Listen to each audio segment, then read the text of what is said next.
اسلام میں حضرت آدم علیہ السلام کی کہانی۔ السلام علیکم ورحمۃ اللہ وبرکاتہ۔ آسمانوں پر اللہ تعالیٰ نے اپنے فرشتوں کو بتایا کہ اس نے زمین پر ایک نائب مقرر کرنے کا فیصلہ کیا ہے جو نسل در نسل وہاں رہے گا۔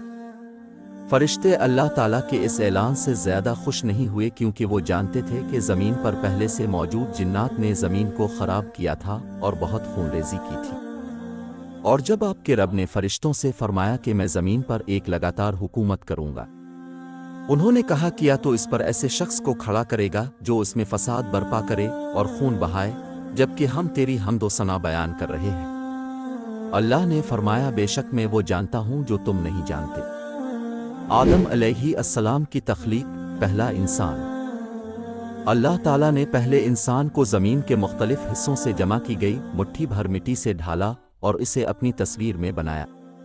روایات میں بتایا گیا ہے کہ پہلے انسان کی تخلیق کے لیے مٹی کی مختلف اقسام کی وجہ سے بنی آدم علیہ السلام اپنی رنگت اور دیگر جسمانی خصوصیات میں متنوع ہے۔ یہ بھی روایت ہے کہ حضرت محمد مصطفیٰ فرمایا ہے کہ آدم علیہ السلام کو 30 میٹر کی بلندی پر پیدا کیا گیا۔ صحیح مسلم کی ایک حدیث کے مطابق حضرت آدم علیہ السلام کو اللہ تعالیٰ نے جمعہ کے دن عصر کے بعد پیدا کیا۔ پہلا آدمی 40 سال تک محض مٹی کا پیکر رہا۔ جب بھی فرشتے اس شکل کے پاس سے گزرے تو وہ خوف سے مغلوب ہو گئے۔ ابلیس نئی تخلیق سے سب سے زیادہ خوفزدہ تھا۔ تجسس اور حسد کی آمیزش سے ابلیس اس شکل کو مارے گا جس سے مٹی کے برتن پر مارنے جیسی آواز نکلے گی۔ اللہ تعالیٰ نے قرآن مجید میں فرمایا اس نے انسانوں کو مٹی کے برتنوں کی طرح بجتی ہوئی مٹی سے پیدا کی۔ فرشتے آدم علیہ السلام کو سجدہ کرتے ہیں۔ جب پہلے انسان میں روح پھونکنے کا وقت آیا تو اللہ تعالیٰ نے فرشتوں کو حکم دیا کہ جب میں اس میں اپنی روح پھونک دوں تو اس کے آگے سجدہ کرو۔ پھر اللہ تعالیٰ نے آدم علیہ السلام میں روح پھونکی۔ جب روح اس تک پہنچی تو آدم علیہ السلام کو چھینک آئی اور کہا الحمدللہ۔ تو اللہ تعالیٰ نے جواب دیا کہ اے آدم، اللہ تجھ پر رحم کرے۔ جیسا کہ حکم دیا گیا، فرشتے اللہ کی مخلوق کے احترام میں سجدے میں گر پڑے۔ تاہم ابلیس، ایک جن جو فرشتوں میں سے بھی تھا، اللہ کے حکم پر عمل کرنے سے باز رہا۔ اللہ تعالیٰ نے ابلیس سے پوچھا اے ابلیس، تمہیں کیا ہو گیا ہے کہ تم سجدے میں دوسروں کے ساتھ شامل نہیں ہوئے؟ اس نے تکبر سے جواب دیا میرے بس میں نہیں کہ میں کسی ایسے انسان کو سجدہ کروں جسے تو نے کالی مٹی سے بنی ہوئی مٹی سے پیدا کیا ہے۔ اس نے شدت سے محسوس کیا کہ وہ بنی نوع انسان سے کہیں زیادہ اعلیٰ تخلیق ہے جسے محض مٹی سے بنایا گیا تھا جبکہ اسے آگ سے بنایا گیا تھا۔ ابلیس کے جواب سے اللہ سبحان اللہ ناراض ہوا تو نکل جا، تم واقعی لعنتی ہو۔ ابلیس نے پھر اللہ سے عرض کیا اے میرے رب، پھر میرے انجام کو ان کے جی اٹھنے کے دن تک مؤخر کر۔ مجھے گمراہ کرنے کی اجازت دینے پر میں ان کو زمین پر ضرور آزماؤں گا اور ان میں سے تیرے برگزیدہ بندوں کے علاوہ سب کو ایک ساتھ گمراہ کروں گا۔ تم ان لوگوں میں سے ہو جنہیں قیامت تک مہلت دی گئی ہے۔ اللہ سبحان اللہ و تعالیٰ نے مزید کہا یہی راستہ ہے جو مجھ پر لازم ہے، یقیناً میرے بندوں پر تیرا کوئی اختیار نہیں ہوگا سوائے منحرف لوگوں کے جو آپ کی پیروی کرتے ہیں، اور یقیناً ان سب کا ٹھکانہ جہنم ہے۔ اس کے 7 دروازے ہیں، ان میں سے ہر ایک کے لیے ایک گروہ مقرر ہے۔ زندگی کا تحفہ حاصل کرنے کے بعد آدم علیہ السلام نے اپنے خالق اور اس کی مخلوق کے درمیان تبادلے کا مشاہدہ کیا۔ زندگی کا تحفہ حاصل کرنے کے بعد اور بے شمار جذبات سے مغلوب ہو گئے، اس نے اللہ سبحان اللہ و تعالیٰ کے لیے گہری محبت اور تعریف محسوس کی جس نے اسے زندگی بخشی تھی اور جس نے اپنے فرشتوں کو اس کے آگے سجدہ کرنے کا حکم دیا تھا۔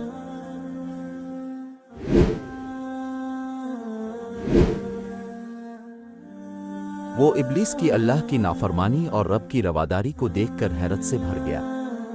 آدم علیہ السلام کو بھی ابلیس کی آدم علیہ السلام سے بغض و عداوت پر تعجب ہوا اور ان کے بارے میں کوئی علم نہ تھا۔ اس نے محسوس کیا کہ ابلیس ایک ایسی مخلوق ہے جو تکبر اور فریب میں مبتلا ہے، اور پھر سمجھ گیا کہ ابلیس اس کا ازلی دشمن ہے۔ وہ جانتا تھا کہ ابلیس برے لوگوں میں سے ہے اور فرشتے اچھے لوگوں میں سے ہیں۔ اللہ تعالیٰ نے پھر آدم علیہ السلام کو حکم دیا کہ وہ فرشتوں کی ایک مجلس میں جائیں اور ان کو سلام کریں۔ السلام علیکم۔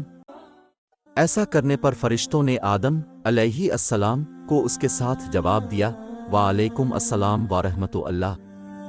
جب آدم علیہ السلام اپنے خالق کی طرف لوٹے تو فرمایا، یہ تمہارا سلام ہے اور تمہاری اولاد کا ایک دوسرے کو سلام۔ آدم علیہ السلام ہر چیز کے نام سیکھتے ہیں۔ اللہ تعالیٰ اس بات کا خواہاں تھا کہ آدم علیہ السلام کو ان کی حقیقی شناخت اور ان کے وجود کے مقصد کا ادراک کرائے اور انہیں ان تمام چیزوں کا علم عطا کرے جو ایک ایسا تحفہ ہے جو اس سے پہلے کسی اور مخلوق کو نہیں دیا گیا تھا۔ جیسا کہ قرآن مجید میں اللہ تعالیٰ کا ارشاد ہے، اس نے آدم علیہ السلام کو ہر چیز کے نام سکھائے۔ اللہ تعالیٰ نے آدم علیہ السلام کو تمام مخلوقات کی نوعیت کو سمجھنے اور ہر مخلوق کو مناسب نام دینے کی طاقت عطا فرمائی۔ اس نے آدم علیہ السلام میں علم کی محبت اور اپنی اولاد کو علم دینے کی شدید خواہش بھی پیدا کی۔ جب اس کی مخلوق نے وہ سب کچھ سیکھ لیا جو اسے سیکھنے کی ضرورت تھی تو اللہ نے اسے اپنے فرشتوں کے سامنے پیش کیا۔ مجھے ان کے نام بتاؤ اگر تم سچ کہتے ہو۔ اللہ تعالیٰ نے فرشتوں سے پوچھا، پاک ہو تم، ہمارے پاس کوئی علم نہیں سوائے اس کے جو تو نے ہمیں سکھایا ہے۔ اب واقعی سب کچھ جاننے والے، تمام حکمت والے ہیں۔ فرشتوں نے جواب دیا، ایسا کرنے میں اپنی نااہلی کا اعتراف کرتے ہوئے۔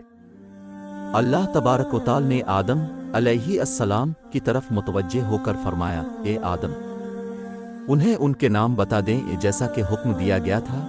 آدم علیہ السلام نے فرشتوں کو حیرت میں ڈال کر ہر چیز کے نام پڑھے۔ کیا میں نے تم سے نہیں کہا تھا کہ میں آسمانوں اور زمین کے بھید جانتا ہوں، اور جو کچھ تم ظاہر کرتے ہو اور جو کچھ تم چھپاتے ہو وہ بھی میں جانتا ہوں۔ اس کے بعد فرشتوں نے سمجھا کہ آدم علیہ السلام کو ہر چیز کا علم تھا اور یہ ان کی اعلیٰ ترین صفت ہے۔ آدم علیہ السلام کا علم دنیاوی علم، خالق کا علم اور اس کی مخلوقات پر محیط تھا۔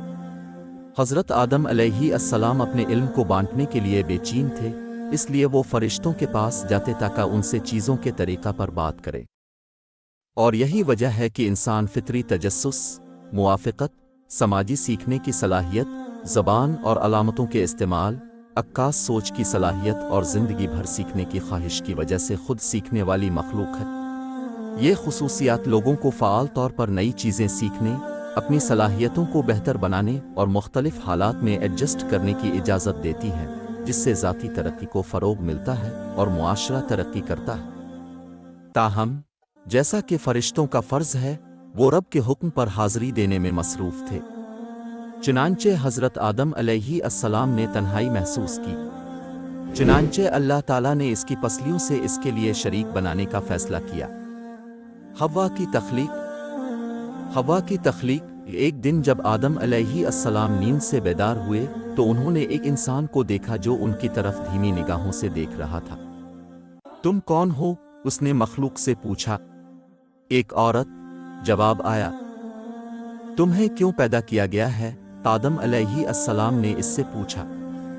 تو تم مجھ میں سکون پا سکتے ہو، اس نے جواب دیا۔ فرشتے اس نئی مخلوق سے خوفزدہ تھے، چنانچہ انہوں نے آدم علیہ السلام سے پوچھا کہ اے آدم، اس کا نام کیا ہے؟ اس نے جواب دیا، حوا۔ انہوں نے پھر پوچھا، اس کا نام کیوں رکھا گیا ہے؟ آدم علیہ السلام نے جواب دیا، کیونکہ وہ جاندار چیز سے پیدا کی گئی ہے۔ ممنوعہ درخت۔ آدم علیہ السلام اور حوا نے جنت میں مکمل آزادی کی زندگی گزاری۔ اللہ تعالیٰ نے انہیں جنت کی سیر کرنے اور اپنی مرضی کے مطابق زندگی گزارنے کی اجازت دی، لیکن ایک استثنا تھا۔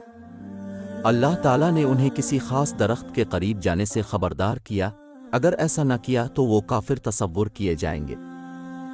اللہ تعالیٰ نے قرآن مجید میں فرمایا، لیکن اس درخت کے قریب نہ جانا ورنہ تم دونوں ظالموں میں سے ہو جاؤ گے۔ یہ صاف پانی کی طرح صاف تھا کہ مخصوص درخت سے کھانا حد سے باہر تھا۔ لیکن بہت پہلے، جیسا کہ یہ انسانی فطرت ہے، آدم علیہ السلام اللہ کے حکم کو بھول گئے۔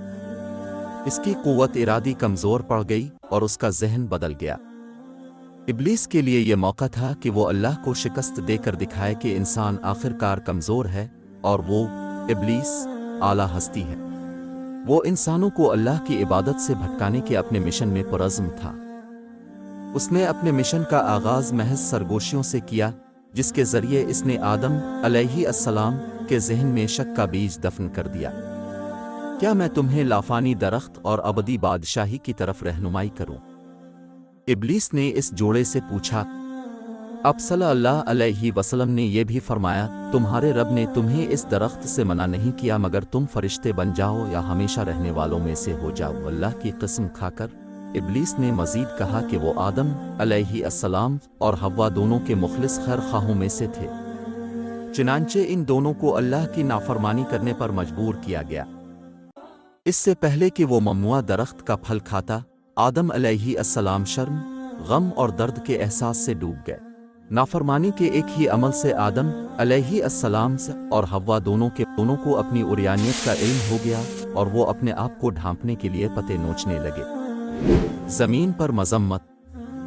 आदम अलैहिस्सलाम और हव्वा को उनके रब के सामने बुलाया गया, जिन्होंने पूछा, क्या मैंने तुम्हें इस दरख्त से मना नहीं किया था और कहा था कि शैतान तुम्हारा खुला दुश्मन है? ये जोड़ा नाउम्मीद था और जुर्म में मुब्तला था। उन्होंने अर्ज़ किया, ए हमारे रब, हमने अपने आप पर जुल्म किया है। अगर तूने हमें मुआफ़ न किया और हम पर रहम न किया तो हम यकीनन नुकसान उठाने वालों में से हो जाएंगे। वाकई बहुत देर हो चुकी थी। अल्लाह सुबहान अल्लाह व ताला ने पहले ही उन दो इंसानों के लिए अपनी सज़ा का मंसूबा बना रखा था। उसने आदम अलैहिस्सलाम, हव्वा और इब्लीस को ज़मीन पर फेंक दिया, जहां उसने इंसानों को इब्लीस के साथ दुश्मनी का मुकद्दर बनाया। फरमाया कि एक दूसरे के दुश्मन बनकर उतरो, तुम्हें ज़मीन में रहाइश और अपने मुकर्ररा क़याम का सामान मिलेगा। वहीं तुम जियोगे, वहीं मरोगे और वहीं से तुमको जिंदा किया जाएगा। ज़मीन पर जिंदगी। आदम अलैहिस्सलाम और हव्वा ने ज़मीन पर सख्ती की जिंदगी गुजारी। खाना आसान नहीं था, उनके पिछले ठिकाने जन्नत के बरक्स। वो ज़मीन पर अपने आप को बरकरार रखने के लिए सख्त मेहनत करने पर मजबूर थे। इस पर अपनी बीवी और बच्चों के लिए खुराक, लिबास और रहाइश की तलाश का बोझ था। इसे जंगली जानवरों से लड़ने का भी चैलेंज दिया गया, जो पेट भर के खाने की तलाश में घूम रहे थे। ताहम सबसे बढ़कर सबसे बड़ा बोझ जिससे आदम अलैहिस्सलाम को मुसलसल लड़ना पड़ा, वो शैतान के वसवसों थे। शैतान अपनी बात पर कायम रहा और अपने शैतानी वसवसों से इंसानों को अजियत पहुंचाता रहा। इसके बावजूद वो साबित कदम रहे और अपने रब के सामने साबित कदम रहे। ये ज़रूरी था कि वो ज़मीन पर फले फूले और ऐसी औलाद पैदा करे जो अल्लाह की इबादत के लिए अपने मुकर्रर करदा फ़र्ज़ पर साबित कदम रहे। आदम अलैहिस्सलाम और उनकी औलाद। ज़मीन पर आदम अलैहिस्सलाम और हव्वा की तन्हाई का वजूद जल्द ही बदल गया। उन्हें पहले जुड़वां बच्चों के एक सीट से नवाजा गया, काबील और उसकी बहन, और दूसरी बार भी जुड़वां बच्चों से नवाजा गया जब उन्होंने हाबील और उसकी बहन का इस्तकबाल किया। बच्चे जवान सेहतमंद बालिग हुए, जबकि ख़ानदान ने अल्लाह की बेशुमार नेमतों के साथ एक आजिज़ाना ज़िंदगी का लुत्फ़ उठाया। काबील ने ज़मीन काश्त की, जबकि हाबील ने मवेशी पाले। आदम अलैहिस्सलाम का हिस्सा और हव्वा का ज़मीन पर बेदखली का मकसद ज़मीन को ऐसे फ़र्ज़ शनास इंसानों से आबाद करना था जो अल्लाह ताला की इबादत करते थे।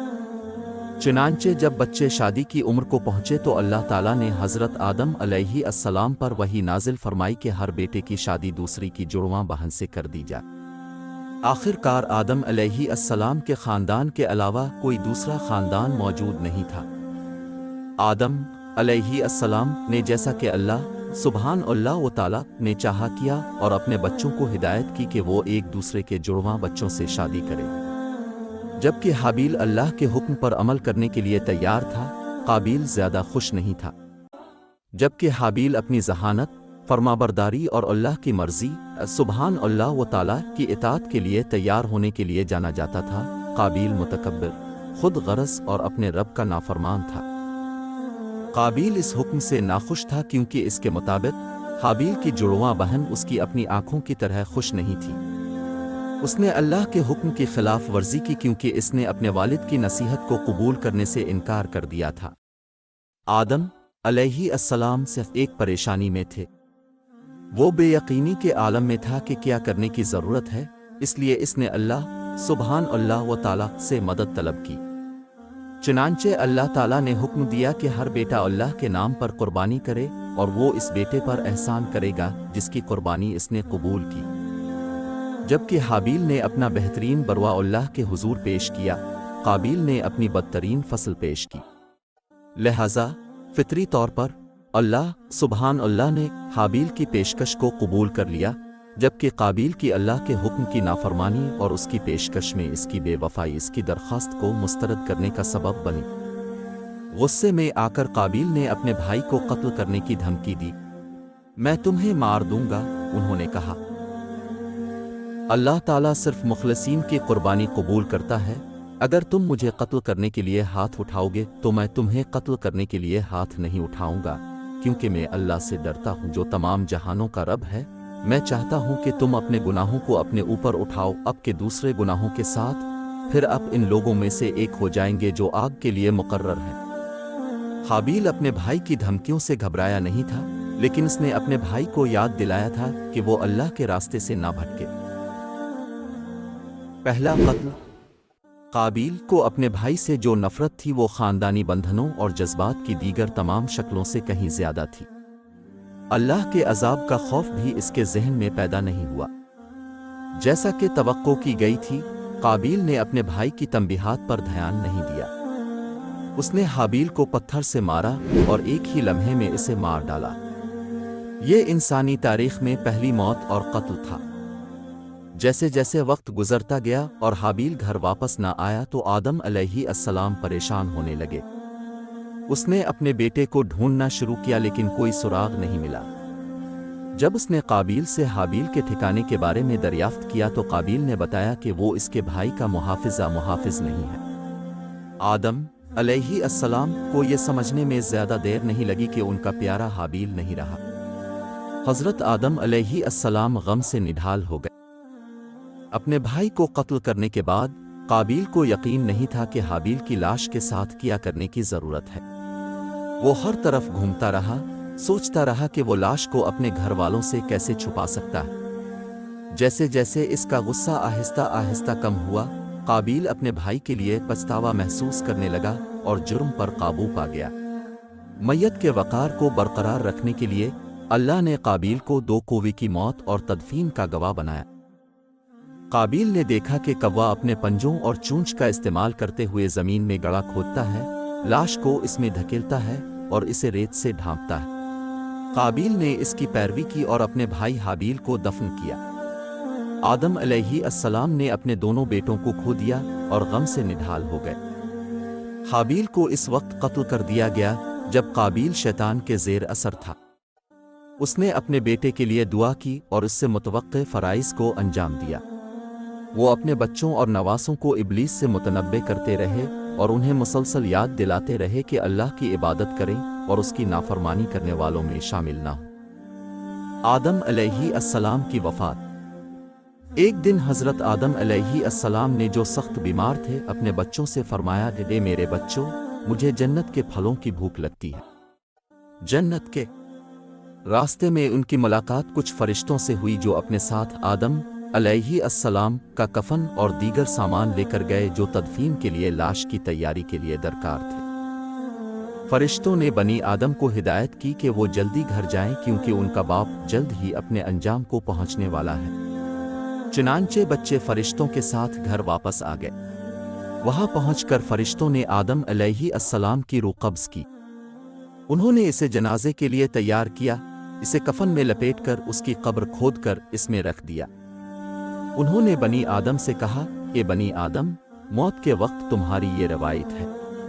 आदम अलैहि अस्सलाम की वफ़ात से पहले उन्होंने अपनी औलाद को यकीन दिलाया कि अल्लाह सुबहान अल्लाह व ताला उन्हें नहीं छोड़ेगा और उनकी निगरानी और रहनुमाई करता रहेगा। उन्होंने उन्हें यह भी बताया कि अल्लाह सुबहान अल्लाह व ताला बनी नौ इंसान के लिए रहनुमा के तौर पर अंबिया को भेजता रहेगा।